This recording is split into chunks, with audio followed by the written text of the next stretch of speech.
Prieš 75 metus iš Niujorko Floyd Benneto aerouosto pakilo mažas oranžinis lėktuvas. Dariaus ir Girėnų žygdarbiui savo kūrinius skyrė daugelio tautų poetai ir rašytojai.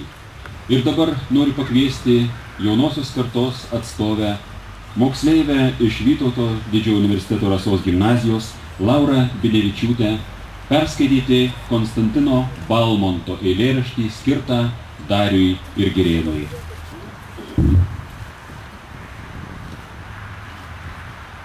Girėnas, Darius. Du tik žodžiai. Ir lituanika. Tik tiek. Bet kiek širdies čia, kaip jie guodžia. Ir kiek čia skausmo. Štai, žiūrėk, sparnus ištiesęs oro žirgas, per jūrą skrenda per mares, jau saulės varios skydas mirgas, ištiesęs auksina bangas. Ir plaukia pasitikti erelių, kurie viršum gilių erdvių, jas nugalėję rodo kelią į tėviškę, kur laukia jų.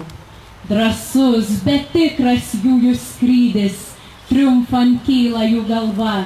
Ir džiaugias jie, nes govis didis, juk ten brangioji Lietuva.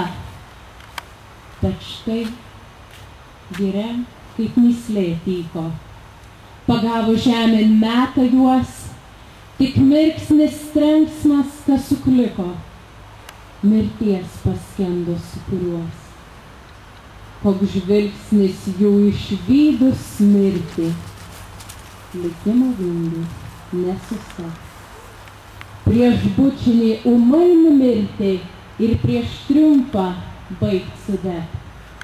Kas taip tėvynės garbiai krito, sudegęs aukuro liepsnoj, tasai jėga, kur gimdo kitą, aušra, kuris sugrįš rytoj. Ir skrydis tas lemties nuplėštas, jaunais svaiginamai drąsus, parodęs mum ribas užbrėžtas, į begalybę šaukia mus.